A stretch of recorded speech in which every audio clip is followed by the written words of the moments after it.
500 tahun yang lalu jatuhnya Empayar Melaka. Ia jatuh bukan kerana Melayu kurang bulu balang atau kependekarannya. Ia rebah bukan kerana kemiskinan atau kefakiran.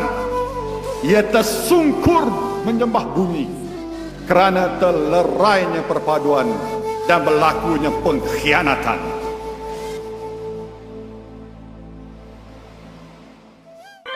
Akibat Alpa, tanah ini terjajah 446 tahun.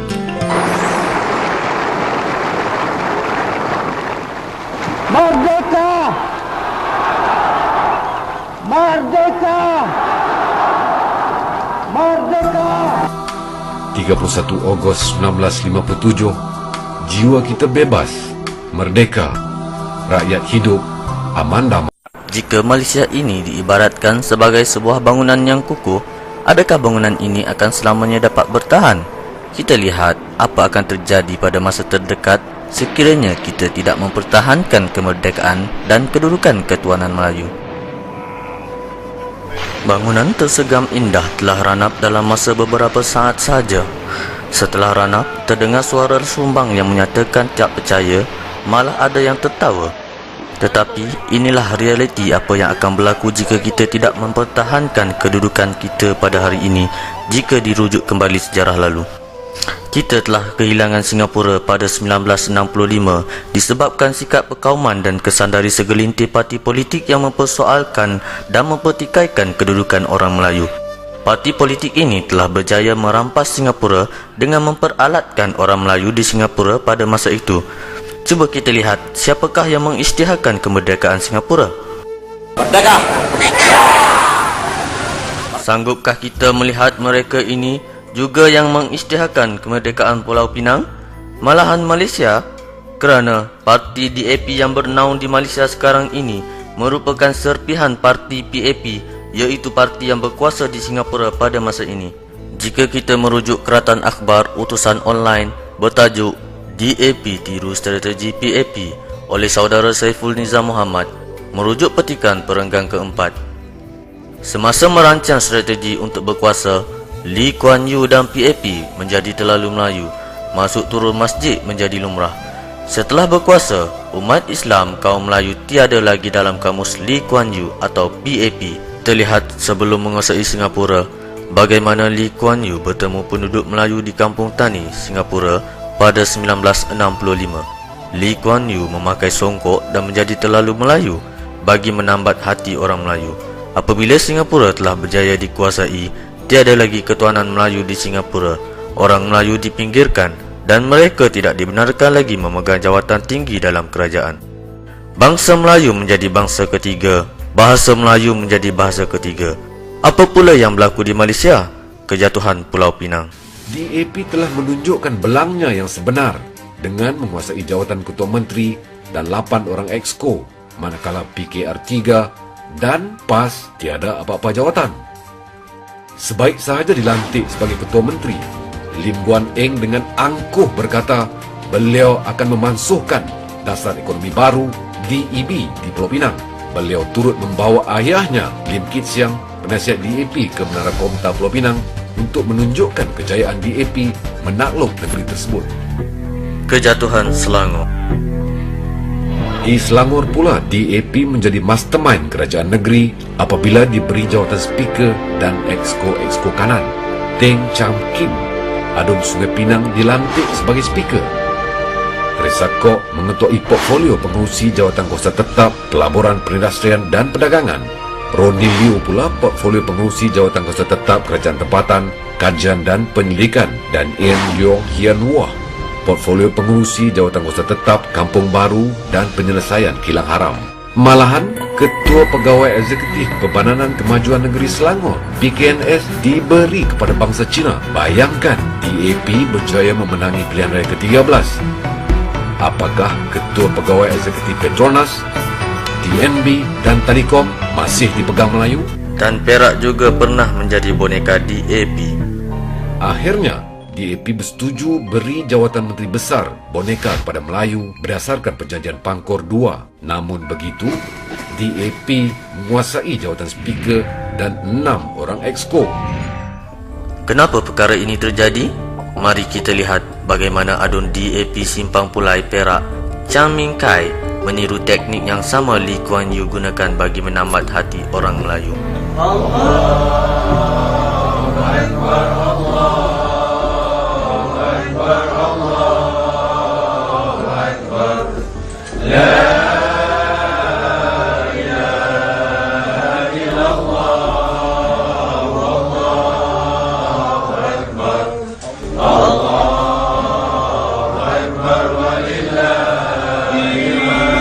ولم كره الكافرون. بسم الله الرحمن الرحيم. الحمد لله رب العالمين والصلاة والسلام على أشرف الأنبياء والمرسلين سيدنا محمد وعلى آله وصحبه أجمعين. اللهم صل على سيدنا محمد طب القلوب ودوائها وعافية الأبدان وشفائها والبدع ضروريها وعلى آله وصحبه وسلم. Lihatlah bagaimana wakil rakyat DAP datang bertakbir raya di rumah orang Islam dengan berbaju Melayu lengkap, sedangkan YB ini beragama Kristian dan turut mengaminkan doa bersama orang Islam. Ini jelas menunjukkan DAP menggunakan teknik yang sama dengan Lee Kuan Yew dan PAP di Singapura bagi menambat hati pengundi Melayu. Jika kita lihat pula pada peratusan penduduk Islam di seluruh dunia, Malaysia mempunyai 62% orang Islam berbanding negara Islam yang lain yang majoritinya 99%. Tetapi kita alhamdulillah, di negara kita, orang Islam dapat mengamalkan agama Islam dengan baik berbanding negara Islam lain yang hidup dalam peperangan dan rusuhan. Tetapi, jika 62% orang Islam ini dibahagikan kepada 3 pihak mengikut parti, adakah kita orang Islam di Malaysia masih lagi dapat menguasai? Sedangkan pada masa kini, ada parti politik yang menggunakan orang Islam sebagai alat untuk berkuasa. Sejak dari tahun 1930, komunis mahukan tanah Melayu, tetapi komunis tidak dapat berkuasa kerana tiada sokongan orang Melayu, kerana fahaman komunis yang tidak percayakan Tuhan. Namun, Jinping telah menggunakan strategi bekerjasama dengan orang Melayu dengan menjadikan Rashid Maidin, Abdullah Sidi, Samsiah Fakih, malahan Mat Indra dijadikan tali barut komunis. Ini telah menjadikan komunis lebih kuat apabila mendapat sokongan Melayu, dan mereka telah berjaya menguasai tanah Melayu selama 14 hari. Tetapi, selama 14 hari itulah tanah Melayu bermandikan darah. Jika dahulu komunis menggunakan orang Melayu menguasai tanah Melayu, kemudian PAP dan Lee Kuan Yew menguasai Singapura, dan sekarang apa yang sedang berlaku di Malaysia? Apa yang mereka lakukan adalah menggunakan taktik yang sama seperti komunis dan Lee Kuan Yew gunakan, iaitu dengan memperalatkan orang Melayu demi mencapai cita-cita mereka, Malaysia, dengan memansuhkan hak ketuanan orang Melayu. Mereka dapat menguasai Pulau Pinang, Selangor, Perak atas kerjasama PAS dan DAP, iaitu sama dengan komunis dapat menguasai Malaya apabila mendapat kerjasama daripada orang Melayu.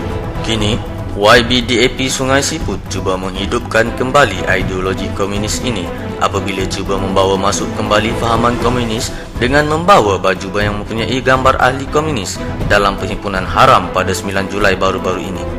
Jika kita kembali semula kepada sejarah, bagaimana komunis meletakkan barisan kepimpinan orang Melayu dalam organisasi komunis Rashid Maidin, Samsiah Fakih Abdullah Sidi, malahan lagu komunis juga pada masa itu di dalam bahasa Melayu bagi memudahkan mereka menambat hati orang Melayu.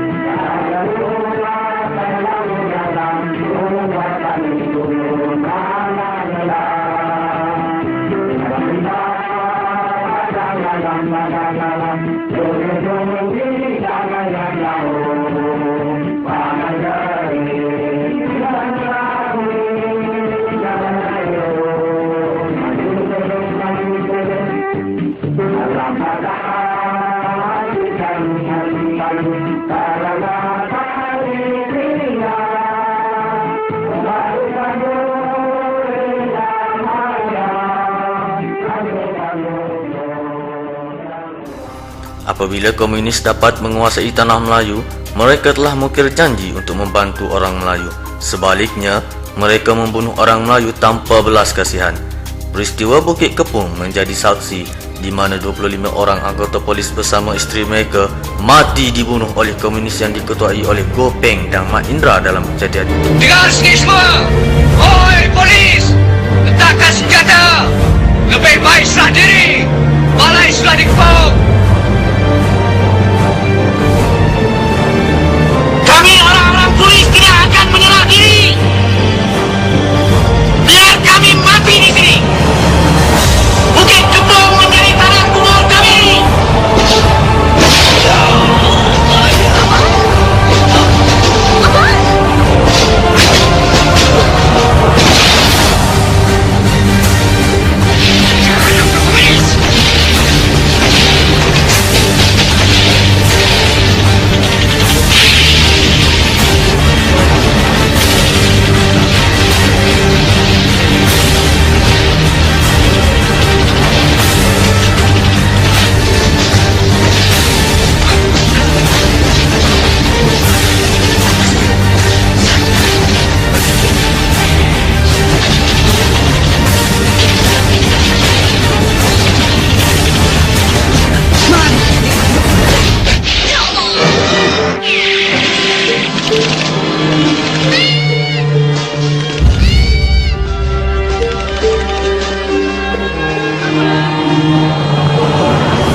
Sudah 54 tahun kita merdeka.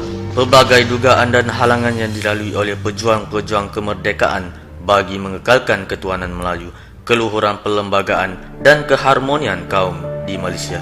Kejayaan demi kejayaan yang telah kita kecapi, tetapi apakah pengisian kemerdekaan yang kita nikmati? Sedangkan kita masih lagi dibelenggu oleh barah yang meruntuhkan umat Islam, dan kenapa ianya kian berleluasa? Pertama, adalah kerana buta sejarah. Akibat tidak faham akan sejarah, maka ada sesetengah pihak dengan sewenang-wenangnya cuba memutarbelitkan fakta sejarah dan menghasut rakyat membenci pemimpin. Kedua, menjadi tali barut, yakni menjadi petualang dan pengkhianat bangsa. Hal ini merupakan faktor utama mengapa kita telah kehilangan Singapura dan dijajah oleh komunis. Ketiga, salah tafsir ajaran agama dengan menjadikan agama sebagai alat memecah belah umat Islam. Keempat, merasa selamat dan selesa yang palsu kerana kita tidak menghiraukan apa yang berlaku di sekeliling kita. Sedar-sedar kita sudah dijajah. Dan pelbagai lagi barah yang meruntuhkan umat Islam. Melayu buta sejarah apabila kita tidak sedar sejarah hitam yang pernah tercatat pada 13 Mei 1969 adalah kerana sebuah parti politik yang telah memainkan isu perkauman apabila berkempen untuk memangsuhkan hak-hak keistimewaan orang Melayu dengan perarakan membawa bendera parti dan melaungkan kata-kata kesat terhadap kaum Melayu. 2 hari sebelum tercetusnya 13 Mei, iaitu 11 dan 12 Mei, parti politik ini telah membawa penyapu gergasi yang telah diniatkan untuk sabu Melayu diarak di sekeliling Kuala Lumpur yang telah menimbulkan kemarahan orang Melayu. Apakah mungkin peristiwa ini akan berulang lagi? Jika dahulu orang Melayu menentang mereka sehingga bermandikan darah semata-mata untuk mempertahankan hak kita, kini orang Melayu juga yang menyokong mereka. Adakah kita semakin lupa pada sejarah? Tanah ini pernah disirami darah pada 13 Mei 1969 kerana tekanan pelampau-pelampau Cina memperlekehkan anak watan.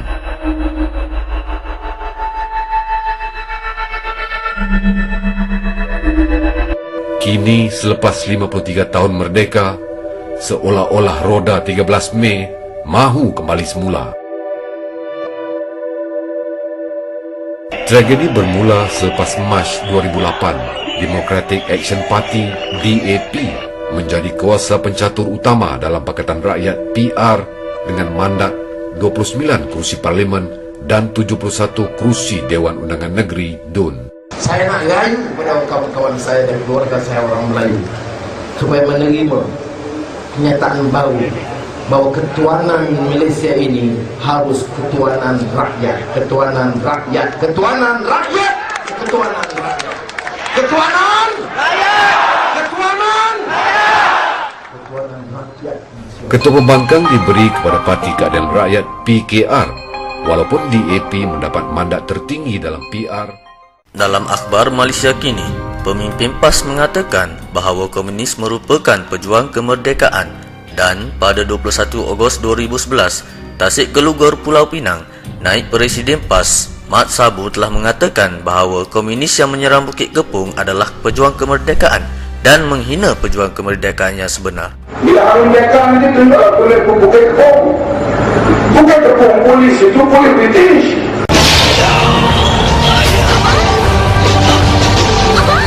Asal Bukit Kepung pejuang kemerdekaan, asal Bukit Kepung pejuang kemerdekaan, asal Bukit Kepung pejuang kemerdekaan. Ketuanya makin terang.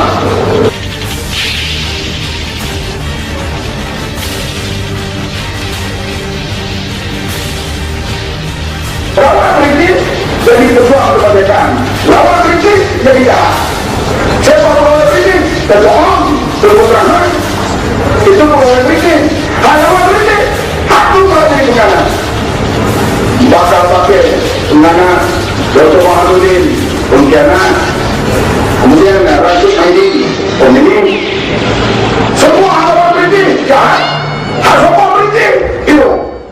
Kita lihat sendiri bagaimana pemikiran orang Islam telah diracun dan bagaimana taktik mereka telah berjaya mempengaruhi golongan ini untuk memperjuangkan ideologi mereka. Cuba kita singkap kembali sejarah bagaimana parti yang menjadi pencatur utama dalam Pakatan Pembangkang ini telah ditubuhkan.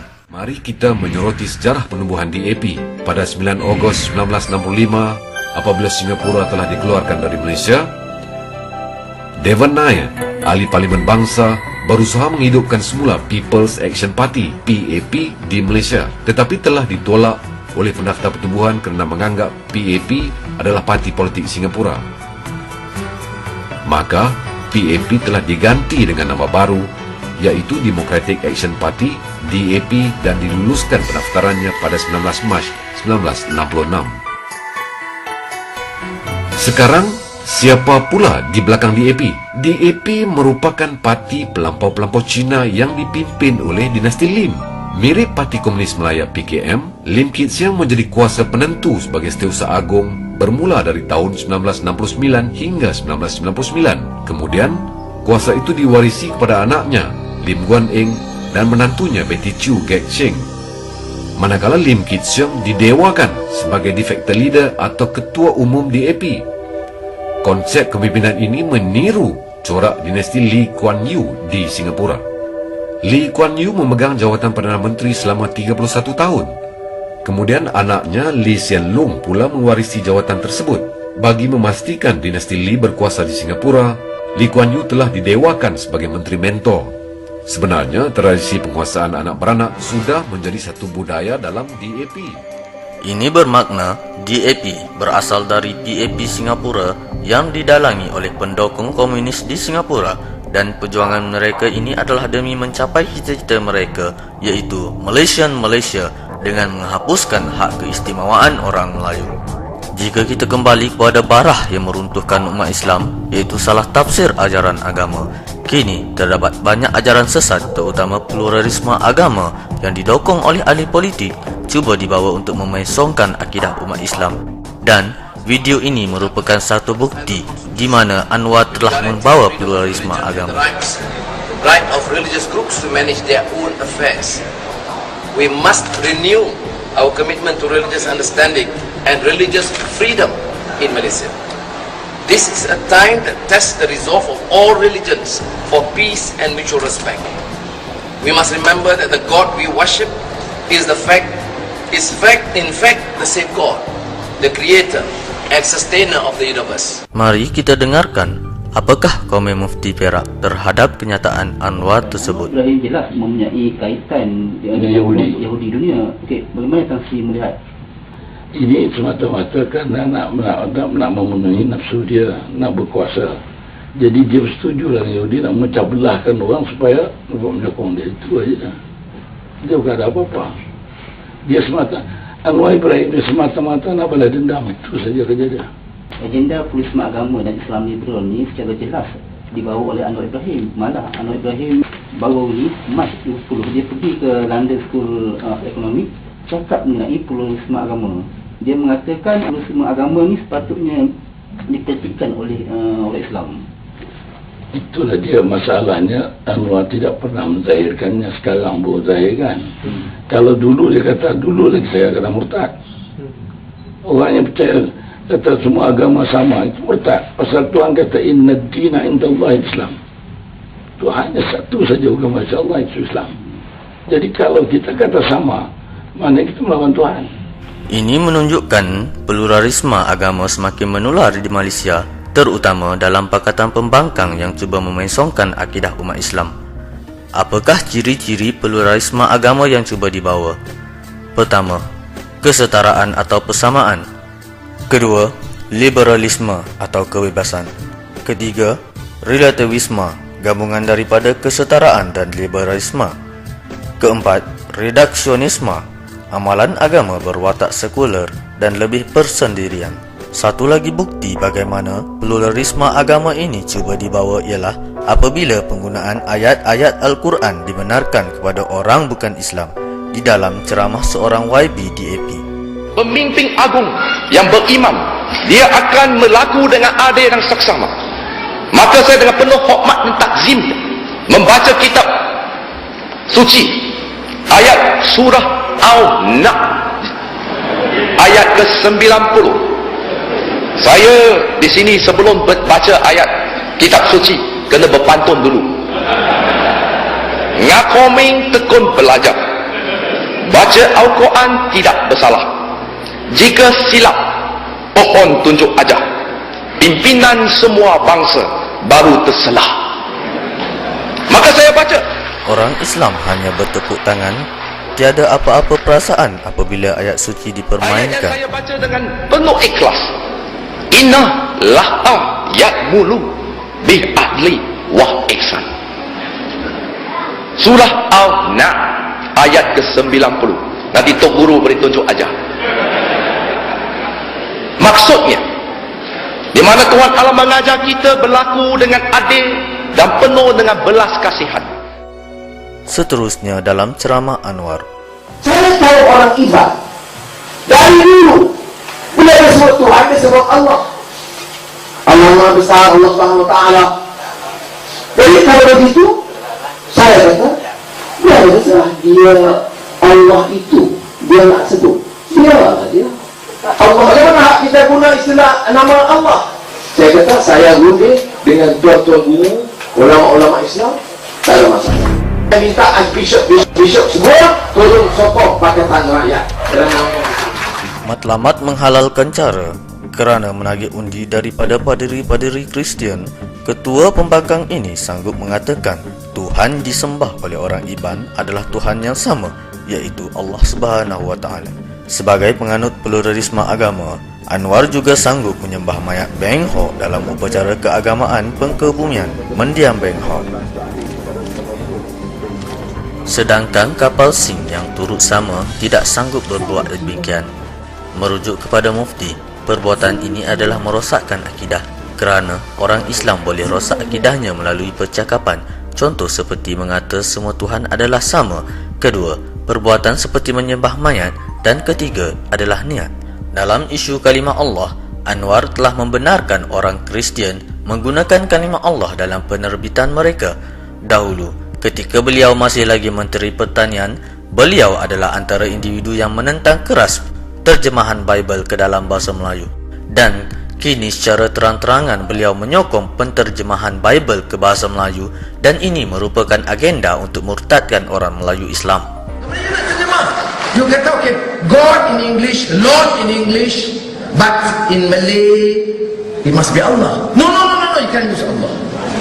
Then you argue. But the Arabs, Muslims use Allah. The non-Muslim Arabs also use Allah. No, Melayu tak boleh. And then the first translation of the Bible 200 over years ago by Abdullah Mushi. He translated the Bible. Dan when he translate the Bible, the word Lord itu dia tukar Allah. Masih itu tak ada manifatwa kata tak boleh. Indonesia dia guna Allah. Takut confusing.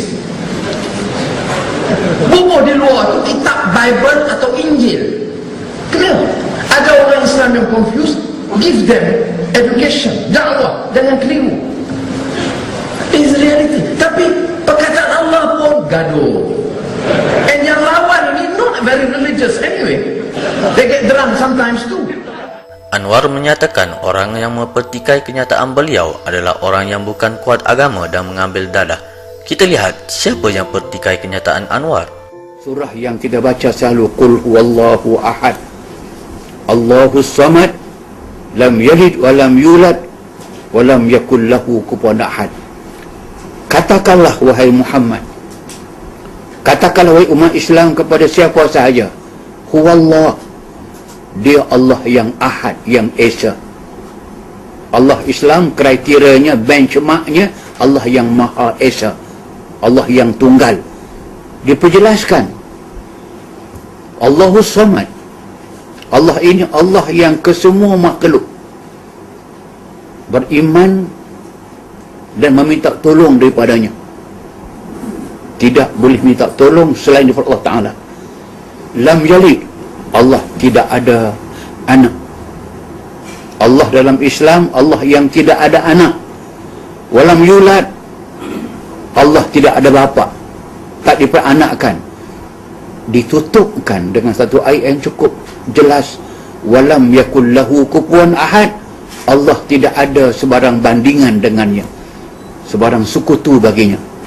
Dan diperjelaskan dengan satu ayat, laisa kamislihi syai', tidak ada satu pun yang boleh dibandingkan, disamakan,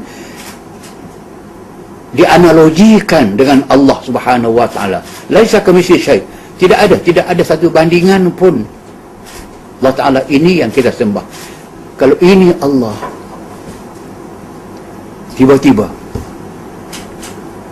nak dibenarkan kepada orang bukan Islam, khasnya orang Kristian, menggunakan Allah ini dalam, pada mulanya mungkin dalam penerbitan mereka. Bila ini berlulus, maka mungkin Allah Ta'ala ini memang tidak jauh pada saya, akan diletakkan dalam gereja-gereja Kristian.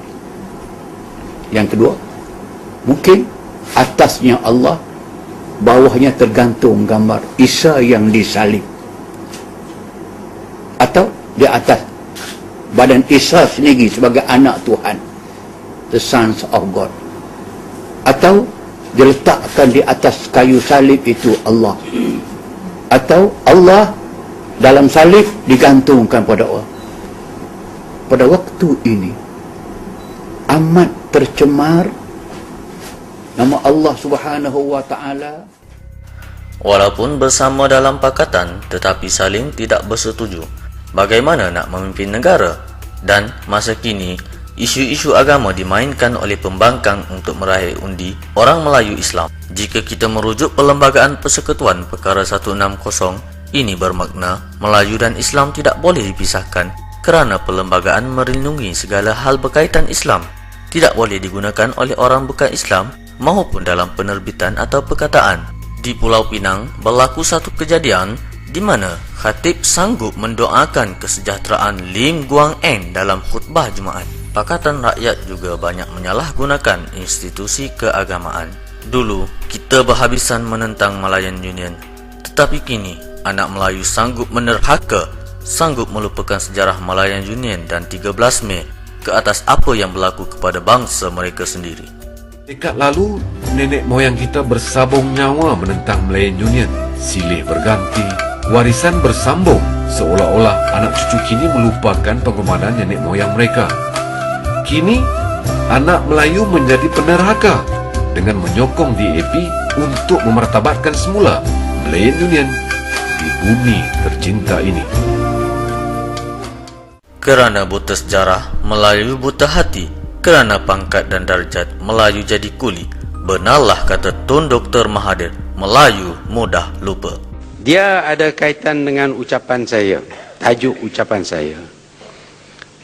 Tajuk ucapan saya ialah Melayu mudah lupa. Dan bunyinya saja ini, Melayu mudah lupa. Melayu mudah lupa. Melayu mudah lupa. Melayu mudah lupa. Dulu bangsanya dipijak. Melayu mudah lupa. Dulu bangsanya retak. Melayu mudah lupa.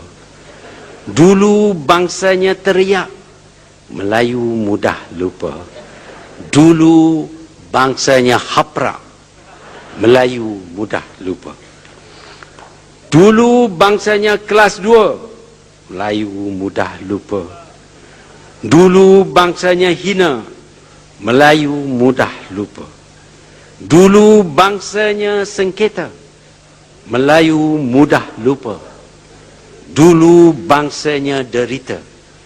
Melayu mudah lupa.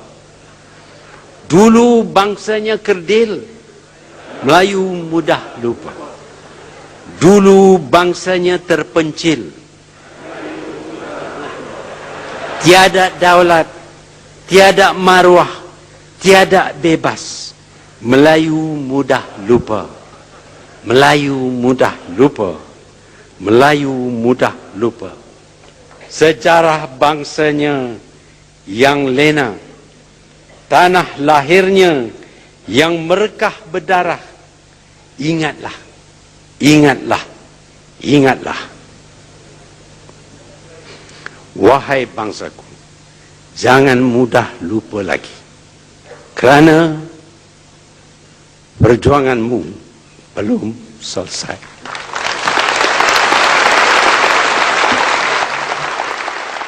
Mengamalkan budaya kerja yang pincang, masihkah kita ingat ketika Terengganu di bawah pemerintahan PAS, apa mereka lakukan semasa mereka berkuasa? Kita telah melihat apa yang berlaku kepada kanak-kanak tadika semasa mereka berkuasa.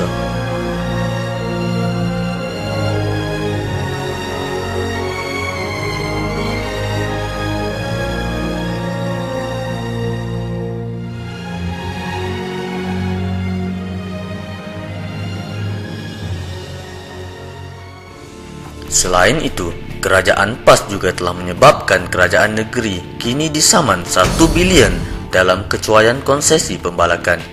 Ini mengakibatkan kerajaan negeri sekarang terpaksa menanggung jumlah begitu besar, mengakibatkan kita terpaksa menanggung kecuaian pemerintahan PAS. PAS juga berbohong dalam isu rumah pangsa ladang gemilang dan isu parking bertingkat. Kalau saya beranggap bahawa wakil Batu Buruk ni pembohong bersiri, pembohong bersiri, pembohong bersiri. Yang mana yang betul? Betul, saya menerima 170 nama penduduk ladang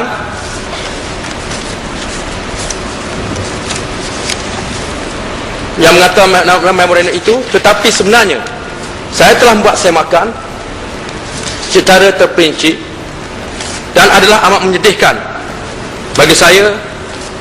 Pembohongan dilakukan oleh ahli Daunan Negeri Batu Buruk. Pertama, mereka sengaja menyediakan nama semua 170 orang tanpa mendapat restu daripada mereka yang minat dan tinggal di ladang gemilang itu. Dibuat oleh orang PAS, dia kenal seorang-seorang dan datang jumpa saya 6 orang kemarin. Orang ini kita beri gunung sekalipun, beri peri pun dia takkan, sebab kita kan macam-macam. Mohon penjelasan sikit, takut kita pergi jauh sangat ni.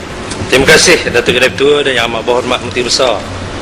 Persoalan yang amat berhormat timbul, tak timbul soal pembohongan PAS, UMNO dan sebagainya. Kita bercakap soal masa depan orang-orang Melayu yang menjadi penduduk warisan di kawasan Kampung Ladang Itu persoalannya. Okey, cukup. Terima kasih Yang Berhormat. Tak, saya tak habis lagi. Sebab Cukup. Yang Berhormat sebut saya berbohong. Cukup dah, apalah saya Saya buktikan. bawa wakil penduduk bertemu dengan Yang Amat Berhormat dan memberi penjelasan Okey, di cukup, hadapan cukup. Yang Amat Berhormat. Gila, saya nak buat. Apakah benda ini saya yang buat? Bukan saya yang buat. Betul. Ini daripada hasrat hati Baik. penduduk-penduduk sendiri Tak apa, cukup. yang melihat bahawa berlaku ketidakadilan terhadap mereka dan mereka terpinggir di bumi mereka sendiri. Orang Melayu terpinggir di bumi mereka sendiri. Bukan Duduk. saya buat ni. Duduk, betul-betul, duduk. Dia datang bertemu dengan Yang Amat Berhormat. Duduk, Wakil saya jawab. dia. Duduk dulu, sabar. Yang Amat, laluan dah di... Giliran saya jawab pula. Mari tang parak dah. Kita pula ni. Tak, kalau saya tambah sikit. Tak apa, tak sabar. Duduk dulu. Duduk. Tak ada masalah. Dia faham kita ikut dah, kita senyap je. Ni kita jawab baru. Datang lagi ni.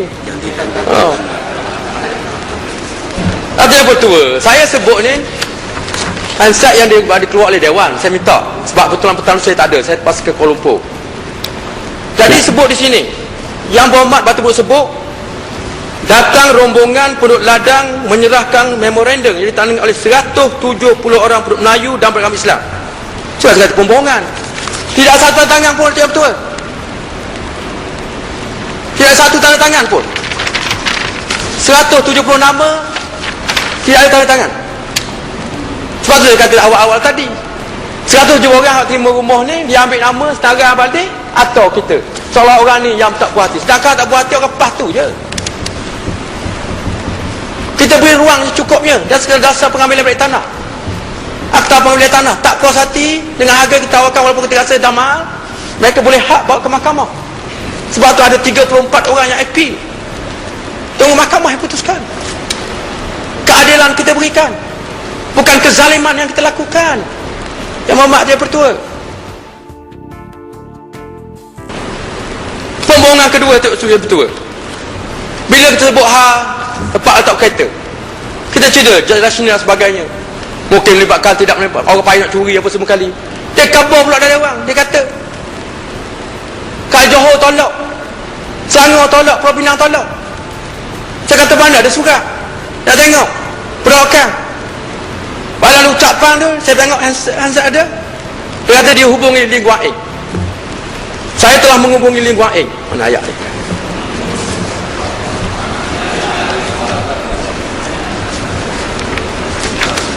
Okey, yang betul saya baca. Tempat kata berpusing di batas baru. Sebaik saya cabaran yang dibuat oleh Yang Amat Berhormat Menteri Besar, saya telah menghubungi Ketua Menteri Pulau Pinang, Yang Berhormat Saudara Lee Kuan Eng. Pulau Pinang telah ada cadangan untuk pemindahan parking bergerak daripada satu company daripada negeri China. Jumlah pelanjaan diangkakan lebih kurang 4.5 juta. Yang Berhormat Lee Kuan Eng daripada parti mana? DAP, sahabat dia. Ya. Sahabat.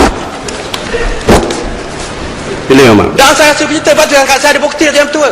Pembohongan kedua dilakukan oleh ahli daun negeri Batu Buruk. Kemarin pukul 1 tengah hari saya telefon Yang Amat Berhormat Lee Kuan Eng. Ada tak? Ada Batu Buruk 2-3 hari ni telefon Yang Berhormat. Tak ada kata.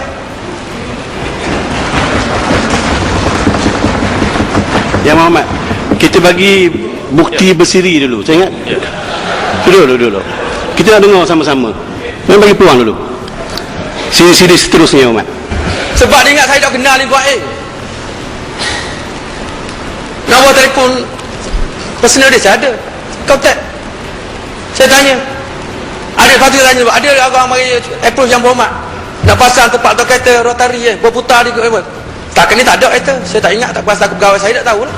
Lepas tu saya tanya, ada Batu Buruk? Saya Azman, itu kawan saya dia kata, baik saya. Tapi tak ada kereta setakat ni. Cuba dia beritahu saya dia kata baru ni dia kata ada nak jumpa di convention dia. Wallahi wa billahi wa tallahi kata Yang Berhormat. Saya bercakap Lee Kuan Eng mai. Yang Berhormat ni bersumpah. Wallahi bang. Betul.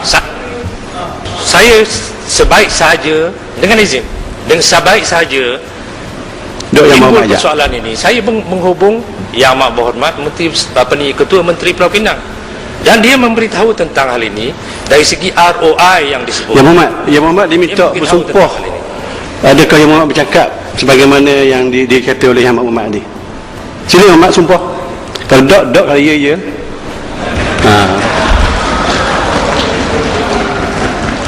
Okey, Yang Berhormat, teruskan Yang Berhormat. Perbalahan dan perebutan kuasa sesama sendiri dalam Pakatan Rakyat. Mereka lebih suka bersekongkol dengan kafir harbi berbanding berbaik sesama Islam. Sedangkan mereka alpa bahawa mereka hanya menjadi alat. Mari kita lihat apakah komen Ustaz Kamal Saidin berkaitan hubungan mereka dalam Pakatan Rakyat. Tolong tak selidik. Dia tak kaji. Tugu Aziz dia kira dia boleh menang. Sebab tu dia pernah buat statement dulu. Apa salah nak kawan dengan setan asal ke menang? Betul tak? Dia kira nak menang dengan setan pun dia kawan. Sebab tu pada hari ini dia tak langsung tak petikai, tak pertimbang di sudut pandangan Islam. Sedangkan kafir harbi adalah kafir yang tak boleh berkawan. Auzubillahi minasyaitanirrajim. Innama yanhaakumullahu 'anil ladzina qataluukum fid-din wa akhrajuukum min diyarikum wa taharu 'ala ikhrajikum an tawallahum wa man yatawallahum fa ulaika humuz zalimun. Sadaqallahul azim. Balik buka Al-Quran surah Mumtahanah surah ke-60 ayat ke-9. Tulis balik rojok. Ustaz Pas tulis. Tok Imam Pas tulis. Yang kali kamu tak faham kafir yang tak boleh berkawan, Allah jelas dengan sejelas-jelasnya di dalam Al-Quran. Kalau kamu beriman dengan Al-Quran, kenapa kamu ketepi segala perintah ajaran Allah berdasarkan surah Mumtahanah surah ke-60 ayat 9 yang sebagai orang Islam. Kapal Seng belum mati lagi. Hari ini Pas dakwa kata Kapal Seng DAP dah faham tentang Islam. Kenapa? Sejak bekerjasama dengan PAS, maka mereka mula faham Islam. Maka Zulkifli Nordin, Yang Muhammad Zulkifli Nordin baru ni di dalam Dewan Parlimen. Siapa nak tengok sebenarkah Kapal Seng ni faham tentang soal Islam? Maka Yang Muhammad Zulkifli Nordin kata, Yang Muhammad Kapal Seng, kalau kamu faham tentang Islam, kamu tarik balik sebutan kamu dulu yang mengatakan langkah mayat dulu nak tumbuh dengan Islam. Akhirnya Kapal Seng sampai sekarang masih tak tarik kata-kata dia tentang langkah mayat. Makna Kapal Seng tetap dengan pendiam, DAP tetap dengan pegangan prinsip bahawa dia tetap menentang negara Islam.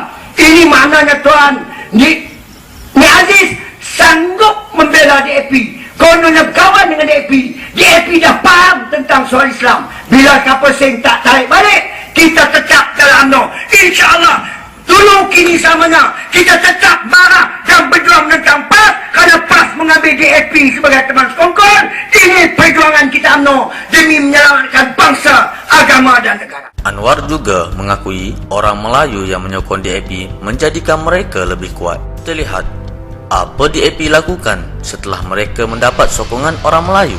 Sebaik sahaja memenangi pilihan raya ke-12, Teresa Kok meraihkan kemenangan tersebut dengan memanggang 5 ekor babi, simbolik kepada penguasaan 5 negeri. Dalam masa sama, Teresa Kok juga mengumumkan kerajaan negeri telah memperuntukkan 100 juta ringgit untuk projek industri penternakan babi yang paling moden di Asia Tenggara.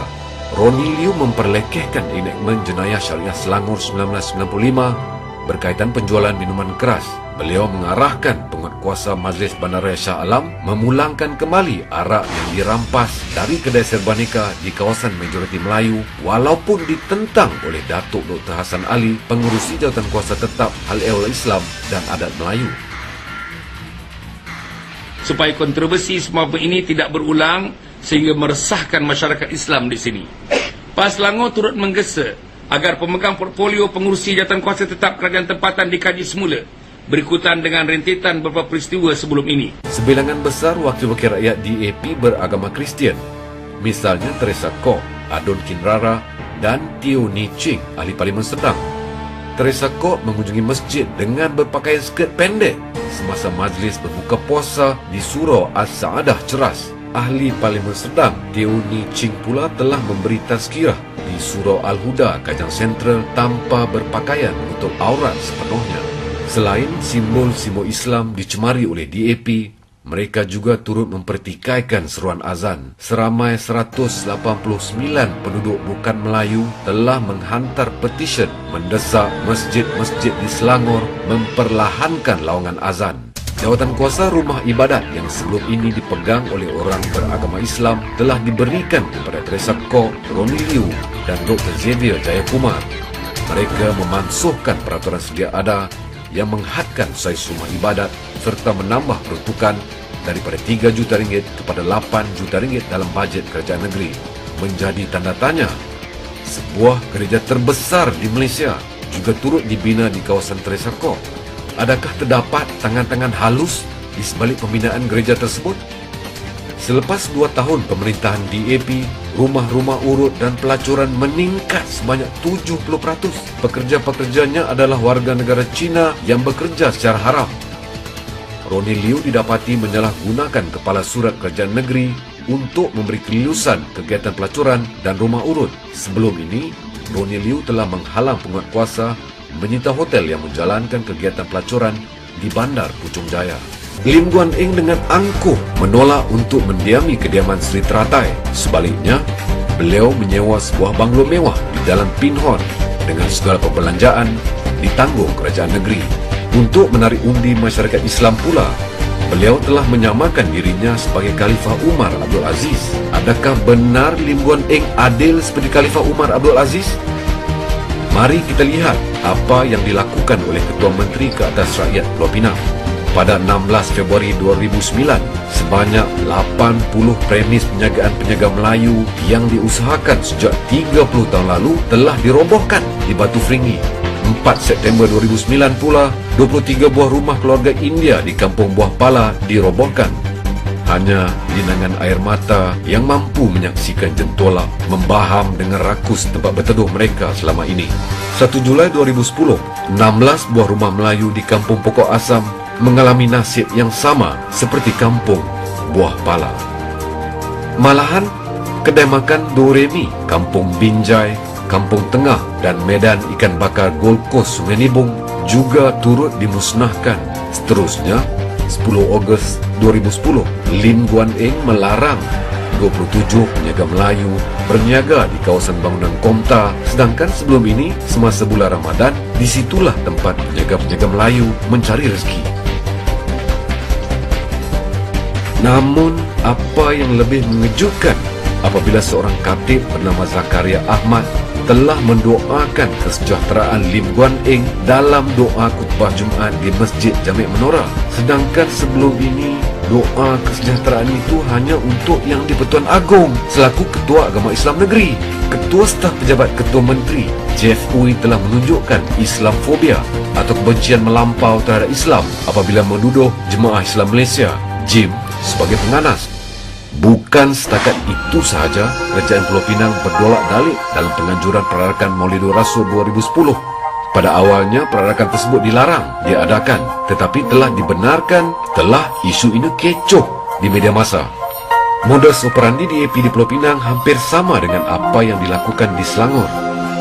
29 Disember 2009, Majlis Bandaraya Petaling Jaya telah merobohkan Dewan di Kota Damansara yang digunakan untuk kelas Al-Quran dan pengajian agama. Manakala di Pulau Pinang, Tabika Kemas Bandar Bayan Baru telah ditutup oleh kerajaan negeri pada 5 Januari 2010. Di Selangor, Teresa Kok mempersoalkan penggunaan tulisan Jawi di papan-papan tanda jalan di kawasan Parlimen Seputih.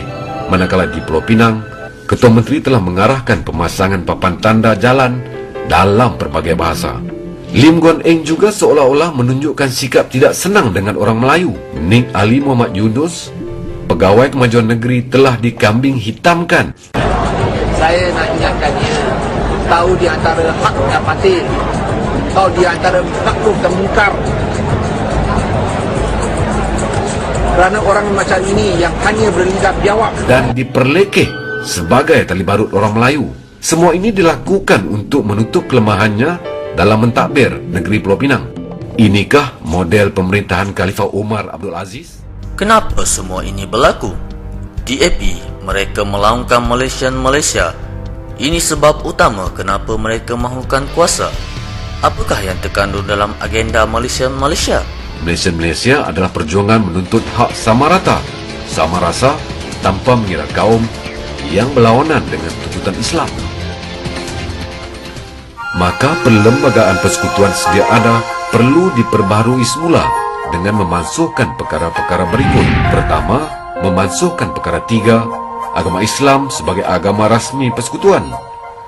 Kedua, memansuhkan perkara 38 berkenaan dengan institusi Majlis Raja-Raja. Ketiga, memansuhkan perkara 152 berkaitan bahasa Melayu sebagai bahasa rasmi kebangsaan.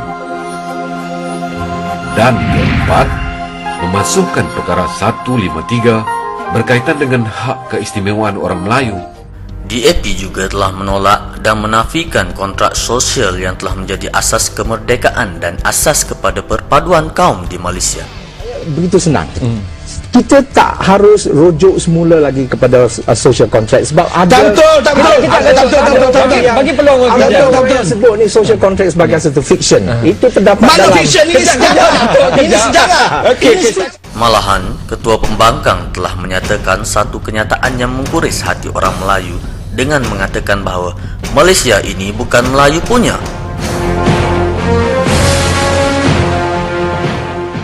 Sampai masa kita selamatkan Malaysia. Malaysia ini orang Cina punya, orang India punya.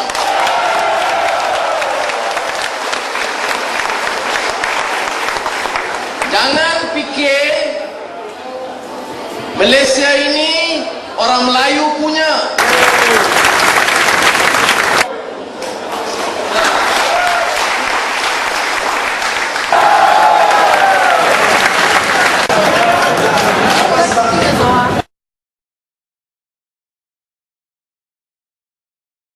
Malaysia ini orang Cina punya, orang India punya. Jangan fikir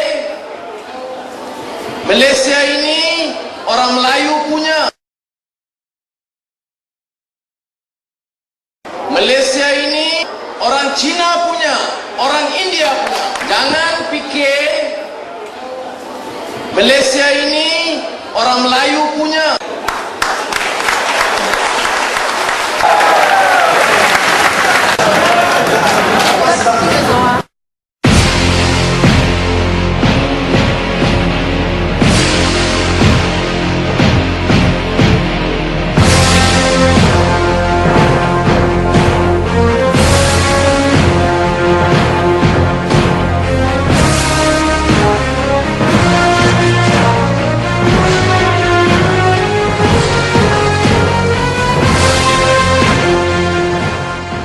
Orang Melayu dan orang Islam selama ini diberi amanah untuk berkuasa kerana mereka diyakini sebagai orang-orang yang wibawa, adil dan bersih dan tidak menindas. Jangan fikir Malaysia ini orang Melayu punya.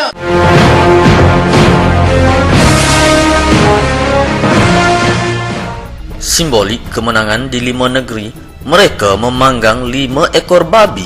Mereka juga berjaya mengibarkan bendera bintang 3 di Selangor yang kini menjadi lambang logo pelancongan di Selangor. Mereka juga berhasrat dan berikrar menjadikan negara ini negara Kristian. Andainya negara kita diperintah bukan Islam, terjadilah sebagaimana nasib umat Melayu di Singapura, Pulau Pinang, Selangor dan Perak. Lebih malang lagi nasib yang menimpa umat Melayu di selatan Thai apabila negeri Melayu diperintah orang Siam beragama Buddha. Peristiwa di Tak Bai apabila 74 belia Melayu disiksa dan dibunuh dengan kejam oleh pemerintah Siam.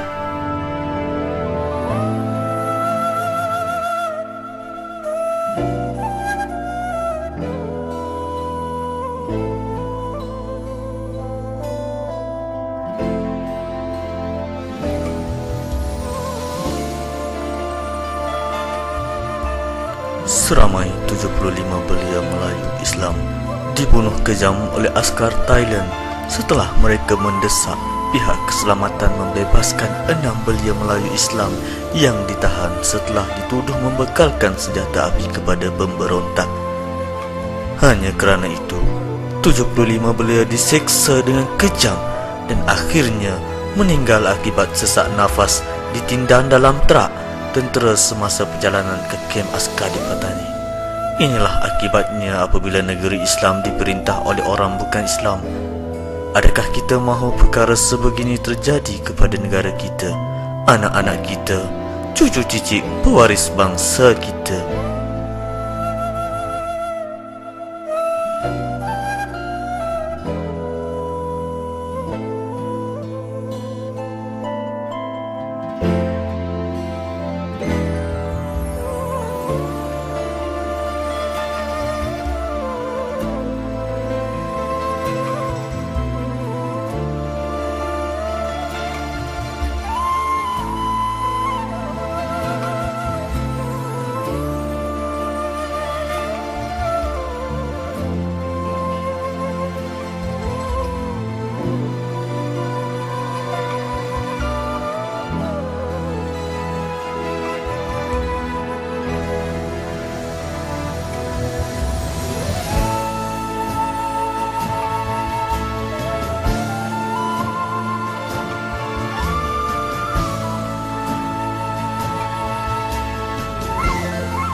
perjuangan yang belum selesai.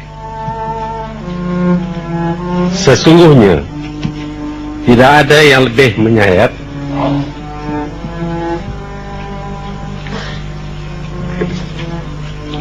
dari melihat bangsaku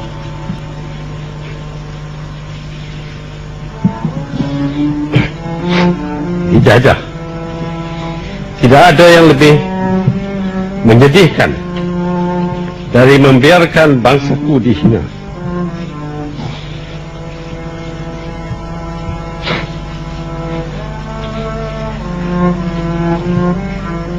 Air mata tiada artinya. Sejarah silam tiada maknanya sekiranya bangsa tercinta terpinggir, dipesunda dan dilupakan.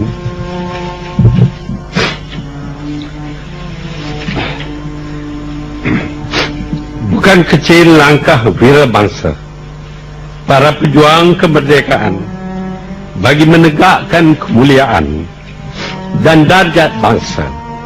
Selangkah bererti marah, mengharung sejuta dugaan.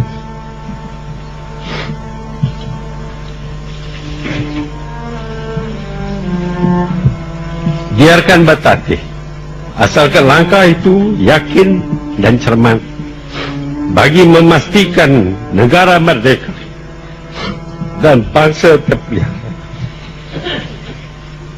Air mata sengsara mengiringi setiap langkah bapak-bapak kita.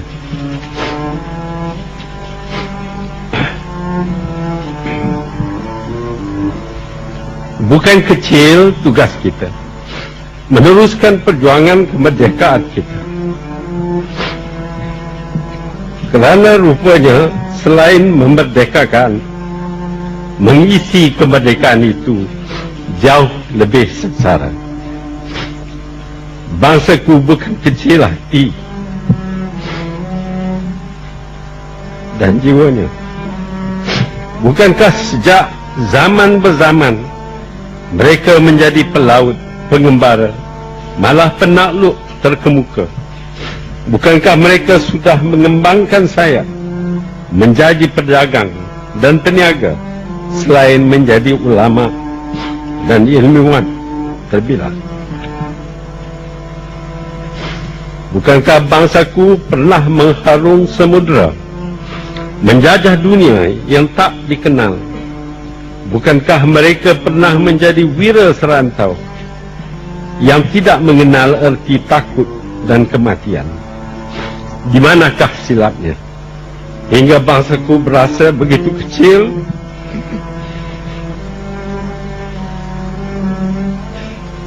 dan rendah diri? Apakah angkara penjajahan? Lalu bangsaku mulai melupakan kegemilangan silam dan sejarah gemilang membina empire. Tugas kita belum selesai rupanya. Bagi martabat dan memuliakan bangsa, kerana hanya bangsa yang berjaya akan sentiasa dihormati.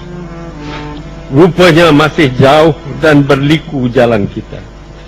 Bukan sekadar memerdeka dan mengisinya, tetapi mengangkat darjat dan kemuliaan buat selama-lamanya.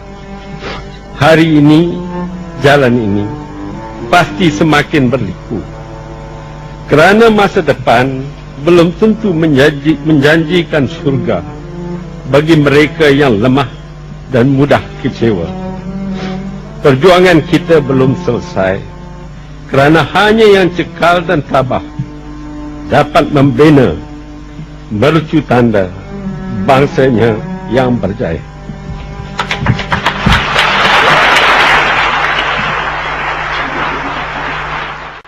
Sama-samalah kita hayati amanat dari Perdana Menteri kita, Datuk Seri Haji Muhammad Najib bin Tun Haji Abdul Razak. Kalau kita leka, kalau kita alpa, kalau kita lalai, Kalau kita masih bersengketa, kehinaan akan tiba di muka pintu. Tunggulah kehancuran, akan terbangsatlah Melayu merempat di tanah sendiri. Hindarilah khianat, pembelot dan adu domba. Sejarah menyebut bahawa fitnah dan nista telah berupaya merepotkan lantai-lantai istana dan meruntuhkan singgahsana.